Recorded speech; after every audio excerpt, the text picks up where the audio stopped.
our expertise allows the client and the agency to literally be in the room at all times. And where Ann and I overlapped from the very beginning was in our love, first of all, for brand strategy, but also just our belief in the power and what it can do.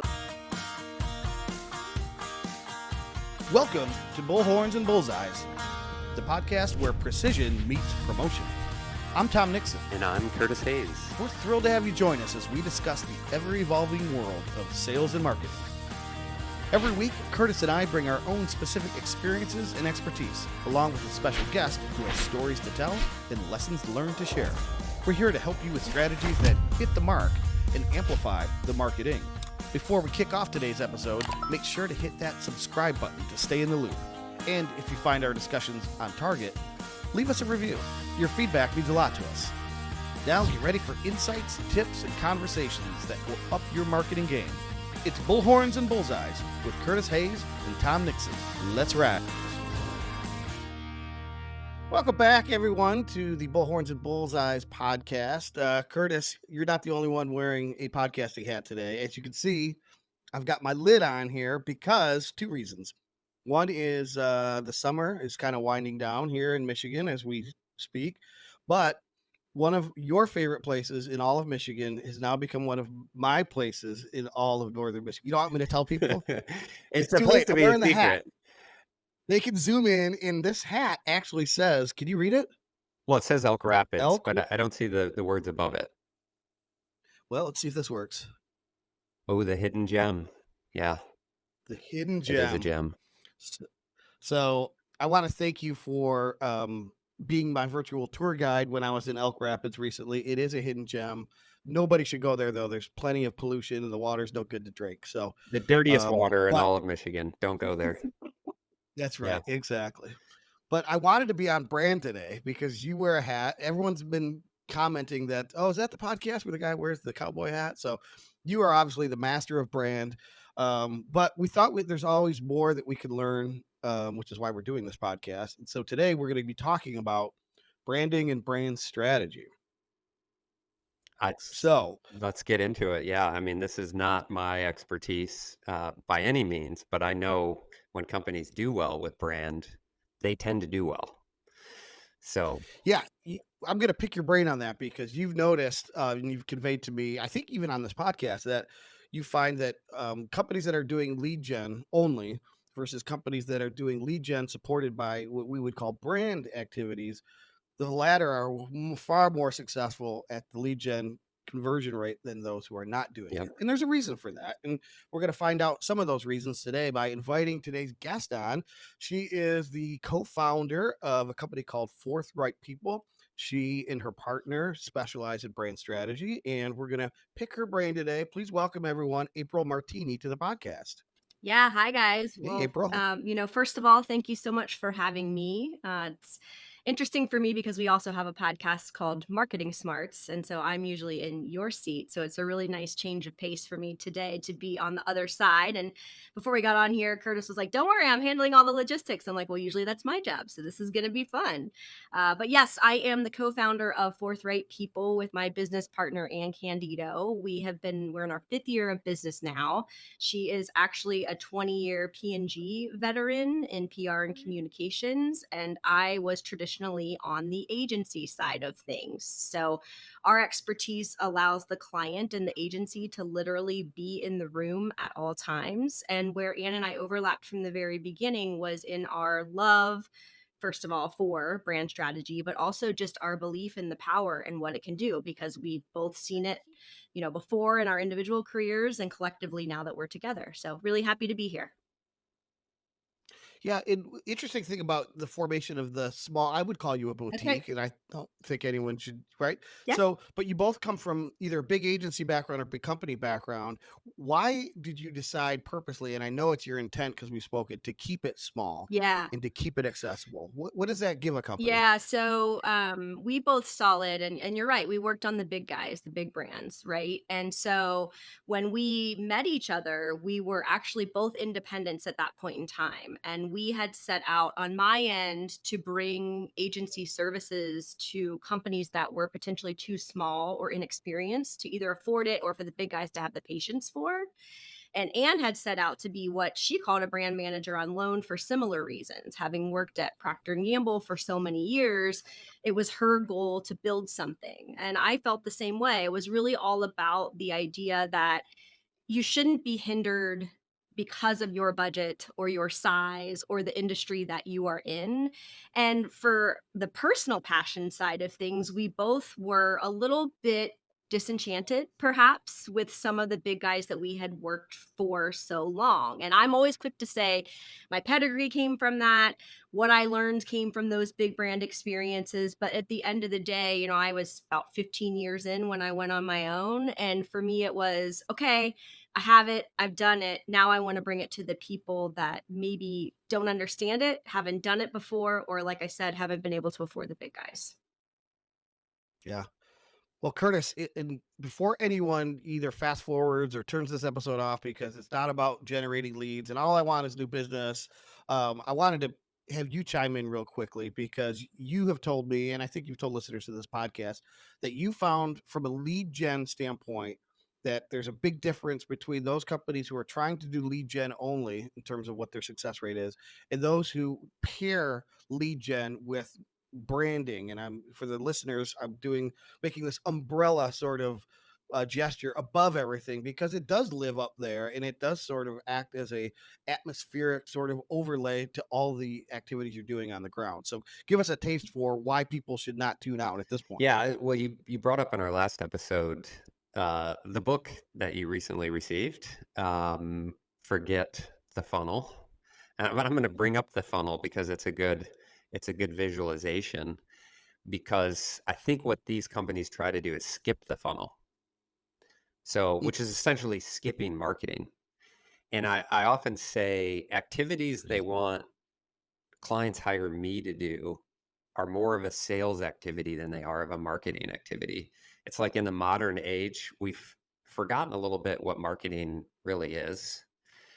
And they go right to lead gen, which means we need conversions. And that's a sales activity. Bringing leads into a CRM, into the pipeline, is a sales activity. It's not a marketing activity. They're closely related, and maybe some people would argue it's a marketing activity. But I would just say they want to skip the funnel. So they come to us and they say, hey, you do Google Ads? Well, we think Google Ads is a great opportunity for us to generate leads. Can you help us run campaigns? And then we start asking questions like, well, who's your target audience and what messaging resonates with them, so we can create ad copy and we can make sure we're targeting the right people and those types of things. And they have difficulty answering those questions because they haven't done their branding first. They haven't done their research first. So the likelihood when we go to spend money in a channel like that they're going to get the results they're looking for, it's pretty low. Again, a Yeah. couple reasons. We might be off with our targeting and our messaging, but we also haven't warmed up the audience yet. We're going straight to an ask. We haven't educated Yeah. them. We haven't made them aware. All these things we talk about that are in the funnel, awareness and consideration and all this, we're just trying to skip with a landing page. It's like we can condense everything that's important about your company down into a landing page and expect somebody's going to scroll down and convert. It just doesn't happen. And then you say, well, that's not successful. Let's supplement that with remarketing. It's like, nah, not necessarily. So that's where I'm at with it, and I think when we see companies that their names are recognizable, now when they see an offer, let's say a download a white paper or sign up for a webinar, well, I'm going to do that because I already know this brand. I already have some level of trust with this brand. I feel like they could be somebody who's going to be knowledgeable and potentially solve a problem or issue I might have. Then they're more likely to do that. I got plenty of case studies on it. We don't need to go into that right now, but you get the idea. Well, we may come back to that, Yeah. but the short version of what you've always said, and you've said this too, and I love this, is if you're doing lead gen only, you're asking people to take the last step Yeah. first. which is never going to happen, right? So let's go back to April. So obviously, I see April, you're nodding your head at Right. everything the brilliant Curtis Hayes is saying here. So there's a process to this, right? There's something that happens before you start making the ask, hey, put all your goods in my shopping cart and hit checkout, Yep. right? So could you give us at a high level what your approach is to solve this problem that eventually is going to come up if you don't do it? Back to what Curtis says, hey, this isn't working. Let's just try some remarketing. Where do companies need to go before they actually start getting into execution? Yeah, I mean, I have so many things to say. It's hard for me to keep my mouth shut as you're talking, Curtis. But I totally am obviously, He gets that a yeah. lot.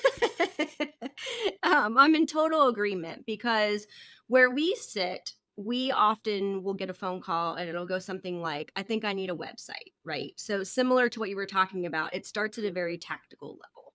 And so, our process, Tom, is to take an immediate step back and say, that's great. Why do you think you need a website?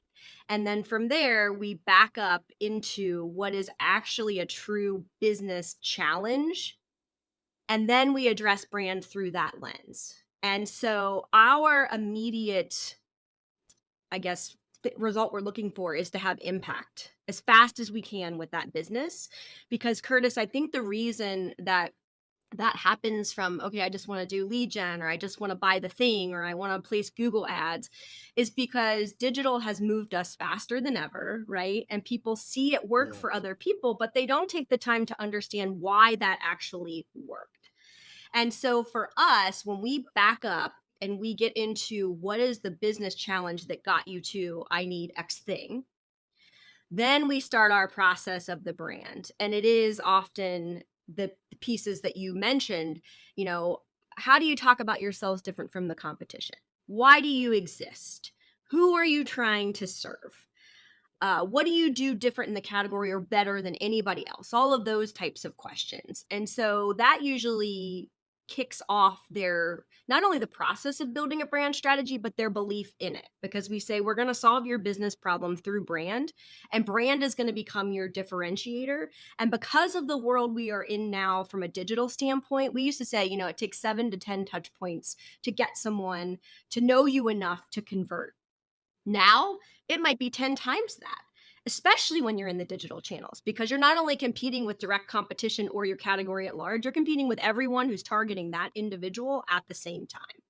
And In so, an election year we are about to go into, yes, inundated with yep. ads and everything that goes along with that in social media. Yeah. Yes, 100,000%. And so that's usually where we try to catch them because I think historically for Anne and for me, even though she was at one of the biggest, you know, you can argue the mothership, the master of branding, and I was working for these big agencies, it didn't even matter with the big clients. There's always skepticism about taking a time out to work on your brand. And so for our process, we no longer do that, you know, 3 to 6 month, we're going to tackle this thing and we're going to come back and unveil to you this beautiful brand strategy. What we try to do is address the client exactly where they are through that business challenge and whatever they might be doing currently, so that then they can start working on their brand strategy with us, but more through a test and learn process. So, you know, we're not going to go and talk to consumers and focus groups for 6 weeks. We're going to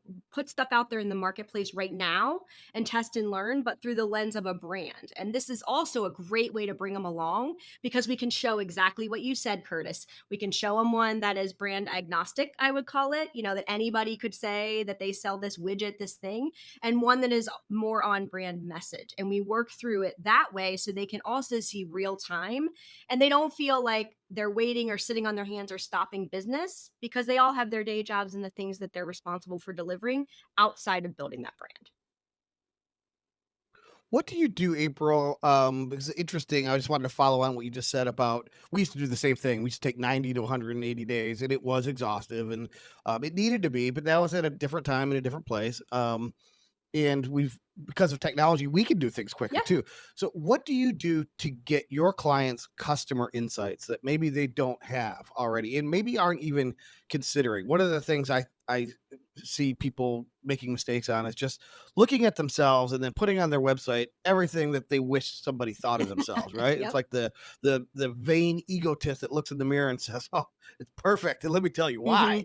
right? And I don't think that's going to resonate with people. So, how do you get customer insights if you're kind of moving quickly, more quickly than you used to in the past? Yeah, so we have a variety of ways to do it because we want to meet our customers where they are. So the first thing we just say is, do you have any feedback from your customer?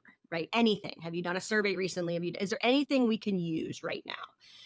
Oftentimes there isn't. So, what we will do is a handful of things. Sometimes it's a really quick survey out to clients. Like I'm talking like 5 questions, right?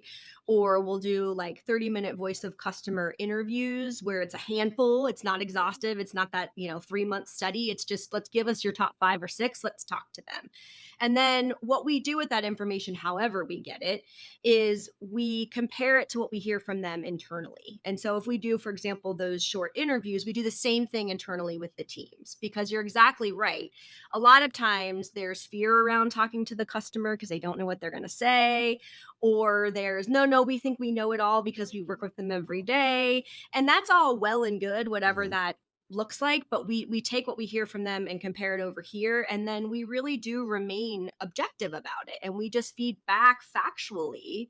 You thought you guys were excelling, and you are 80% of the time, but here's one opportunity area, and oh, by the way, here's what I think we can go and do about it. And so again, it becomes really actionable really, really fast, so that they feel the impact as immediately as we can do it.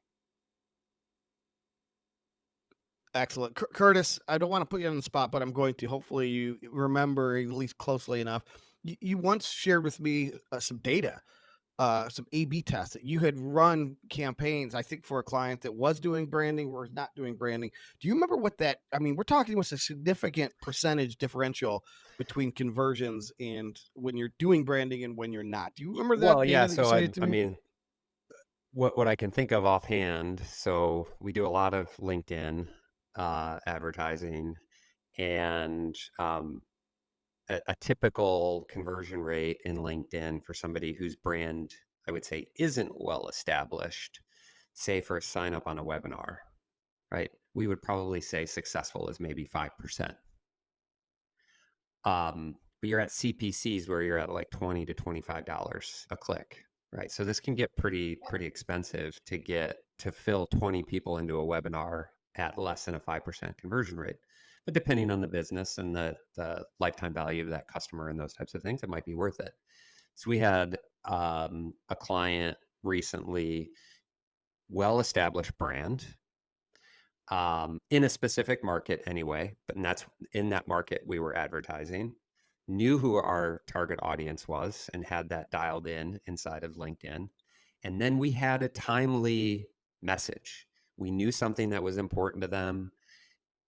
Things were happening in their space, kind of from a legal and business perspective.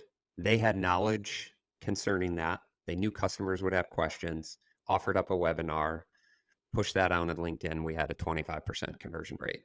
Right? So to go from that 5 to 25% when you've done these steps, to know who your audience is, know what's important to them, know the value you provide, and you have a well-established brand. So, you know, $2,000 goes a lot further for that Yeah. company than say a company, again, I'm talking one single campaign, but it goes a lot further for them than it does somebody who hasn't done those steps. Yeah. Which goes back to like when I was doing a lot of the work that you're doing, April, years ago. I had a brand strategy boutique as well. And part of what I thought what the hardest sell for us was just getting buy in conceptually or philosophically for the client who wants to hit the ground running. Like, we don't have time for this. And again, if it was maybe 90 days, we don't have time. We need sales Mhm. today. You just heard this data, right? And that was just one use case. But I mean, it's illustrative of, I think, reality. Why are companies still in this, I don't have time for this? Or are there other reasons that companies might be reluctant to embrace a brand strategy process? And how do you get them to overcome it? Yeah, so I think it is still systemic of all the things you said. We don't have the time. We need sales now. It's that more short sighted thinking that we see oftentimes. And that's why we work really hard to tie it back to a business issue that's happening for them.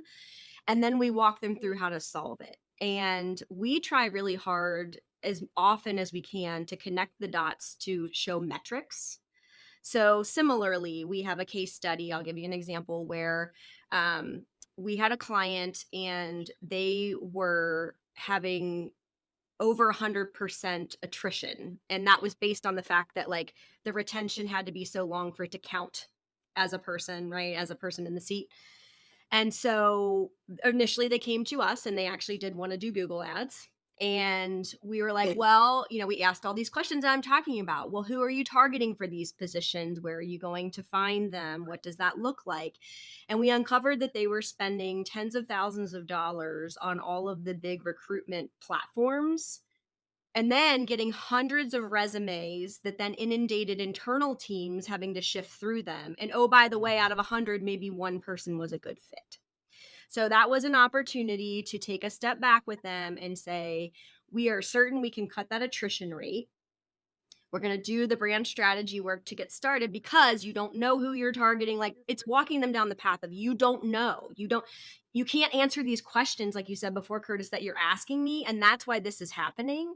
We're going to cut your spend. We're going to cut the attrition rate and we're going to get the right people in the seat. And so we did a brand strategy exercise. I think it took maybe 4 or 5 weeks with them. And then we partnered with our usual person who does the placement. We actually switched them to Facebook ads because based on what we learned, that made more sense for them. And we cut that attrition rate by 55% immediately. And so now we have that case study where we can show the actionability of what I'm talking about and the impact that it can actually have.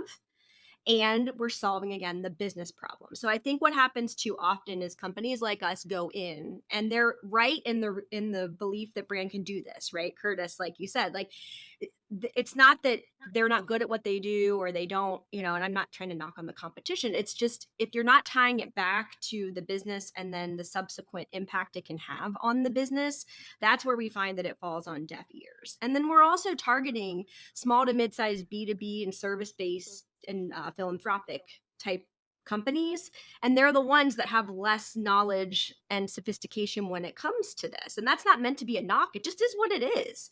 And so we have to have a very different conversation to get them on board, where if you're going to a major CPG, they know what brand is, they've been doing it as part of their role forever. So it's a very, very different conversation to bring them along.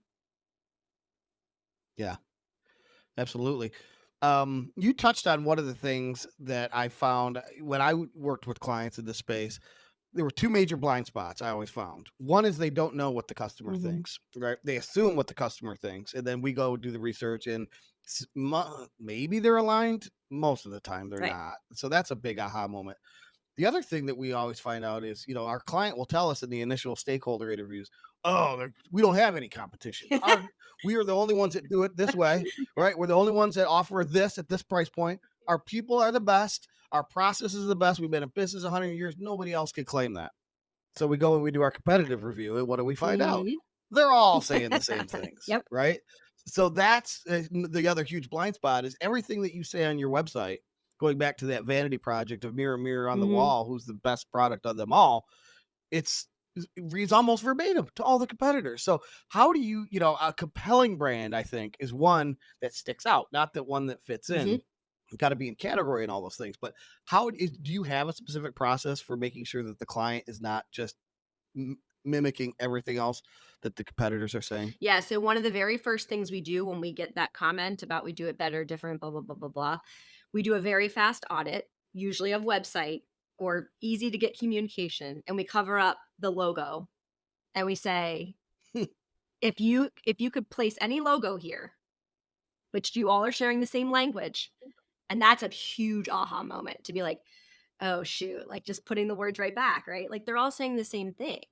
And then we go down the path of it's because you're competing with each other on a commodity basis, right? We hear we're the best. We've been around the longest, like you said. We do better Our people are customer the service. best. Yeah, our people are the best. Our people are what make us. That all well and good. But what they're missing is the reason that the consumer actually picks them. And that's where we get into the more logistics, tactical stuff that you do versus why do you do that. So we always answer 3 big brand questions. Who am I? How am I different? And why do you want me? And that's, how are you positioned? Who are we targeting? And how am I different from everybody else? And when they give those initial answers, we go back to that exercise and say, remember, It's not about price or quality or time or your people or your history, those things. Like, truly, what is it different? And then that becomes our job. And we always are, we say, you're the experts in your business. You do this head down every day for X amount of hours a week. You can't be unbiased, therefore, when it comes to the marketplace at large and who you're serving. We just see it and hear it differently. And so while you are the master of your business, we are the master of the brand piece. And so we're going to bring you all of our experience across all these industries and different projects and companies that we work for. And our thinking is just automatically different. And then you tell us everything you know about your business. We'll be the cross section and the representation of the customer, consumer, whoever your client, however you define that, in order to find that area where we can define what you actually do best in language that your target's going to understand. Yeah. Well, April, I'd like to demonstrate quickly, if you don't mind, how I converted an old school, right brained digital strategist into a brand Let's do it. strategist. Curtis, you always have to Why? lead with boom, right? It's not what you do. It's not even how you do it, because how you do it is what appears on everyone else's website. Why the customer cares about what you do is what you need to lead with. So, Yeah, Curtis, you know what I've that's really been thinking about as you've been talking a couple episodes ago, we interviewed Chris Jimenez. And with Chris, we talk yeah, about active listening. And Mm, it's like branding isn't so much the bullhorn and saying great things about your company and your people and all that. It's listening. So like April has to be a good listener and ask really good questions and then listen to uncover, all of those insights and good things and nuggets that you can do something with. And in addition, then you got to listen to your customers, right? And truly listen to them, not just do a survey and then, throw a score to it. You actually have to understand what it is that they're saying and then potentially do something with that. yes. So, it's interesting that that's a most of us great. think marketing is talking, but actually it's a lot more listening. Yes. It's this bullhorn that you referenced, and we should probably clarify some 24 episodes into this podcast that it's not just go to the top of the mountain and start speaking through your bullhorn about how great you are. It's talk to a very specific set of people and tell them back to them that you understand that you've heard them, right? So it's a great point about active Yeah. listening. I wanted to ask April, because I know you specialize in part or in whole in the nonprofit space. So I wanted to, A, you can clarify that, but B, is there anything unique about a nonprofit from a brand strategy standpoint? Yeah, so we do small to mid-sized B2B service based and then nonprofit. And what we actually find, we started in the small to mid-sized B2B and then we added on the service piece. And then more recently, we've added on nonprofit. But actually, what we see is a lot of similarity. So when you were saying before, Tom, like you go in and they're like, but we're different, but we do it, totally different. We're like, okay, we entertain it to a point. But Uh-huh. the it's usually the same problem, just with different symptoms or different vernacular in how they address these types of things, right? So, with nonprofits specifically, we find that the group of stakeholders changes. And so Yeah. you have whoever you're targeting at the end of the day, but you also have the people that you're trying to give whatever time, money, be on your board, those constituents. Then you typically have the board, and then you have the team that's doing the work within the nonprofit. So when we talk about target audiences, I think automatically one of the things we see people want to talk about is who they're going after, right? Who's going to buy the thing that I'm selling in nonprofit? Who am I going to serve? Who's that end user of what I'm doing?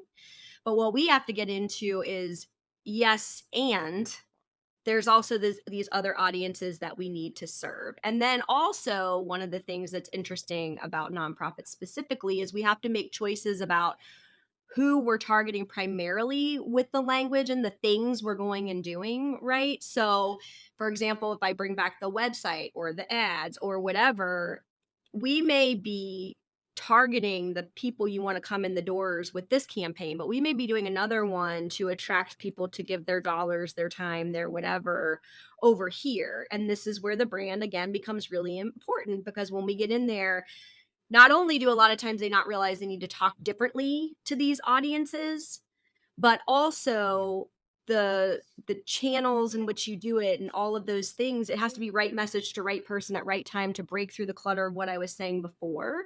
And so that usually becomes again the proof of like, why do we need this brand? Because we go through that same exercise of, yes, you're passionate about this. You do this every day. You have committed to make this your job. And also, it's cause based, which means it's even more of a passion area.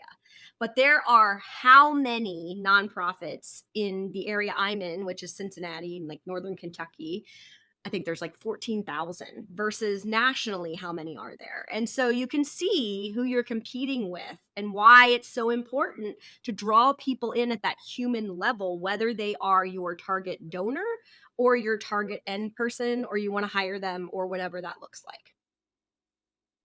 Yeah. Yeah, it's great. We did an episode, Curtis. I'll have you refresh my memory in a second on the nonprofit space. And two things, I think, one is, and you articulated it both. One is, I think it's more challenging because of the trifurcation, bifurcation. I don't know how bifurcation goes up, but of the audiences, because you've got not only the end user, you've got volunteers, you've got your team, you've got your donor base, you've got it, the general public, Yes. even. Which Yes. on the for-profit side, I don't ever say, "Oh, our customer could be anybody." Maybe it could be on the philanthropic side. So, but the opportunity is there's a built-in why. So I don't have to go looking for the Mhm. why. There's already this why. It's your mission, And right? And so if you can amplify that mission and engage people emotionally, people are going to want to volunteer their time. They're going to want to donate mhm. to their cause. They're going to want to sign up for the services that they receive. Curtis, I think we heard that very Yeah, thing. Who was the guest? Lindsay Refresh my Mosier. memory. Yep, with Mm. Prosper Strategies. Yep, Gotcha. she's in Chicago and 12 years probably in that space. I think they do that very well. And they have Yeah. and that they only do nonprofit. So they Yeah. don't do for profit and have a specific process for interviewing all of those different audiences and stakeholders and pulling this all together to make sure that their messaging then when they go back out is on point. Yep. And you've done some work in the space too, right? So there are tools now, going back to what April suggested, you have all these different audiences that maybe need to hear different messages from different places. We can do that, right? We have all the technology to do that, but we need the other stuff first. It's like, tell me why and to whom, and tell me when and where, and all those things, Yeah, don't we, we do. Kurt? Yep. Yeah. My big Cool. question, All I right. do have a question if you don't mind, Tom, because it sort of came out of Yeah, this go is for it. I think how often, so say you do this process, right? Mhm. How frequently are you revisiting it, resurveying, re-interview? So again, you had mentioned in the nonprofit space, you might be doing it more frequently, especially if there are significant changes to say board members or volunteers, and you have, some level of turnover. I There's a lot of turnover we see quite frequently in the B2B space, usually high tech like SaaS. Uh, Here's a new marketing manager, a new VP of marketing, a new person in charge of rev ops. Like, there's some turnover there who all want to kind of do their own, not necessarily their own thing, but they're certainly going to make changes. Mhm. Um, so how, yeah, and of course your customer could change, your product could change, things like that. So how frequently do you suggest, April, you revisit this? Yeah. So first of all, I'll just say, I'll give a shameless plug for us. We just did a 10-part series on the creative industry in total and how it has changed. And a lot of it was around this discussion of not only have the channels changed, but the days and years in a certain position have changed, which makes it really hard when you're talking about something like branding and marketing, which is more long term when you have turnover Yeah. and everyone's trying to come in for 18 months, say, to do their next stint, to get their next promotion, that looks very different for what their goals are. And so it does Mhm. become very much of a balancing act. Another part about the way that Ann and I work is our model is coach, train, do. So we can do this work on your behalf, but then we often are training internal employees. And because we're in the B2B service philanthropic, where it is a little less sophisticated when it comes to this stuff, oftentimes people are in positions where they're not traditional branders or marketers. And so what we will do is we will do the heavy lifting the first time, to answer your question, Curtis, of you've never done this, you haven't done this in 7 years, whatever that looks like. And we're also teaching them best practices. So how often you do it really depends on the industry client. And I know that's kind of like a sandbag answer, right? But it really does. So if I give an example, we have a company in the construction space. They had not really done ever a brand story, positioning, true exercise, identify, do the voice of customer, all the stuff we're talking about. It was more anecdotal and had been forever. The marketing person was not a marketer. And so at this point, we now consult on a regular basis to help assess when these things are needed. So we said at least quarterly, you should be doing a high level competitive review. Now that you know what that is, go look at the competition quarterly, and that could adjust, right? If they're like, hey, 90% of our competition is still the same for a year. Okay, well, then that exercise becomes yearly. So it does change, it never stagnates, but we look for those inflection points. We're back with them again right now because they're doing executive strategy planning. They've never really done that before. So we're in to do the heavy lift. But the idea is at the beginning of every year, it'll be a sort of waterfall process of, okay, we're in there to help with the first few sessions, then you're rolling it out.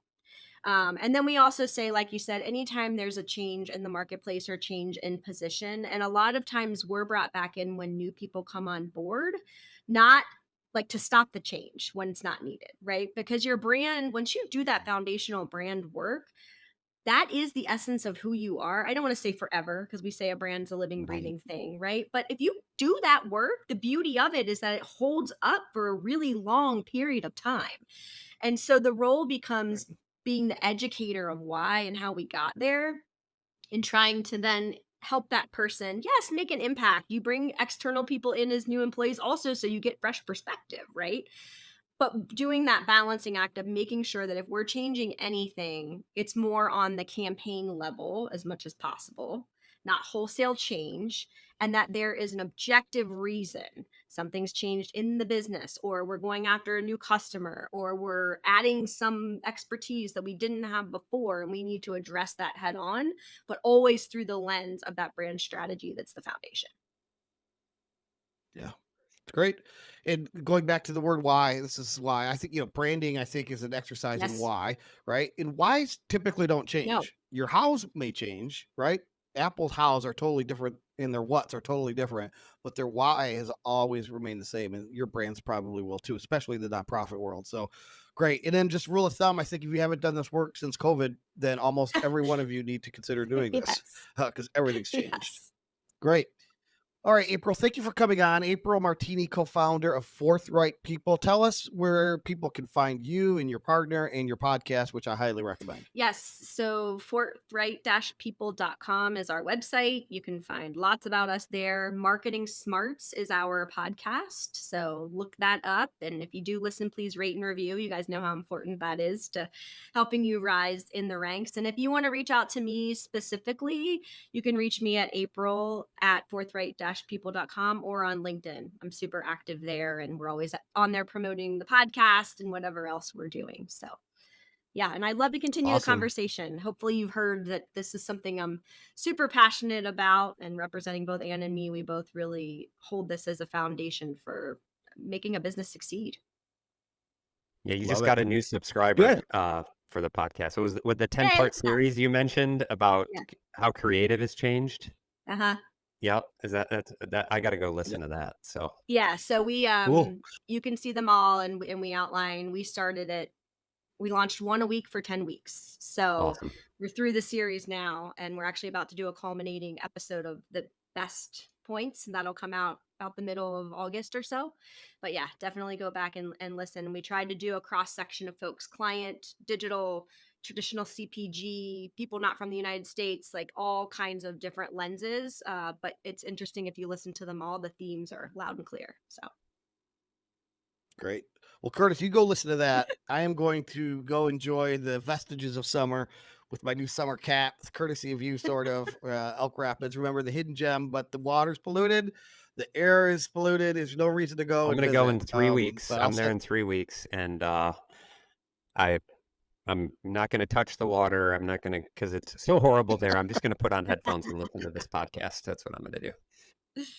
Sounds good. All right. Until then, we'll hope to see you. Hopefully, Curtis survives that, and we'll see you next time on Bullhorns and Bullseyes.